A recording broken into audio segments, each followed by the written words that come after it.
Hello, welcome to another educational video about history. Um, Today I wanted to talk about the year 1846. 1846 is a huge deal to Mexico, and it's a huge deal for the United States. In 1846 is a year that the United States went to battle against Mexico. And this is something that Mexicans in Mexico still hurts over because it wasn't just losing a battle, it was losing a huge chunk of land.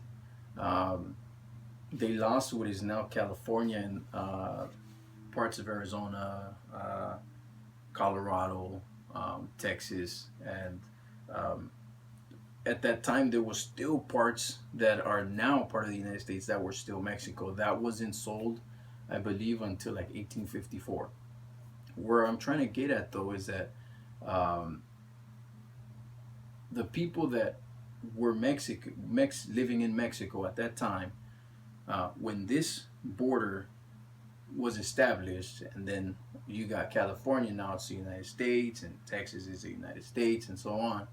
The people that were living in Mexico at that time that stayed on the other side of the border in the United States automatically became U.S. citizens. They had a right to vote. They uh, they were U.S. citizens. They became part of this land. So you get a huge, you get this border that divides these people, right? But the people that were still here, like the Native Americans, they now became Native Americans, and those Native Americans were living in Mexico. Take the Kumeyaay, for example. They extend from San Diego all the way to Baja California, which is all the way to Ensenada, I believe, and the tribe is still active, I believe, if I'm correct, in Ensenada as well as in San Diego.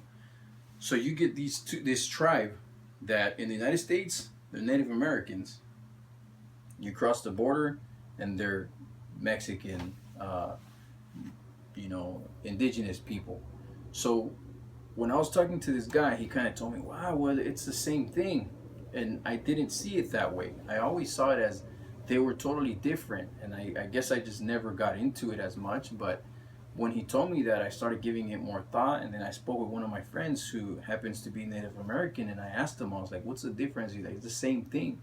Native Americans, before this was the United States, they were all living in this land in America before it was, established and colonized with the government and things like that. It was free. The Aztecs were living in parts of Mexico, and then you have the Native Americans living in the upper, north of the United States area, and they found things in northern United States that connect with the Aztecs and the Mayans. Now, how can you explain that if it's totally different? How can you have something in Wisconsin that was found in Yucatan? You know, how can you find things um, or carvings that are the exact same thing? It just doesn't make any sense that people could be so different, but then again, make the same carvings or have the same artifacts. So you kind of come to the conclusion that it's the same thing. It's the same people. Now that we have borders, it kind of became different. And then the tribes, the United States, they kind of stuck together. The United States, they were able, the tribes, the Native Americans here in the United States, they were able to stick together. And Mexico kind of became separated. There's still parts in Mexico where you would see tribes and still, speaking their language and things like that. But I think that's the difference. But as far as are they the same? I think all tribes are have some similarities and differences, but I don't think they are completely different. I think there's gonna be similarities because again, the people that were living here are the same people that were living in the other side of the border.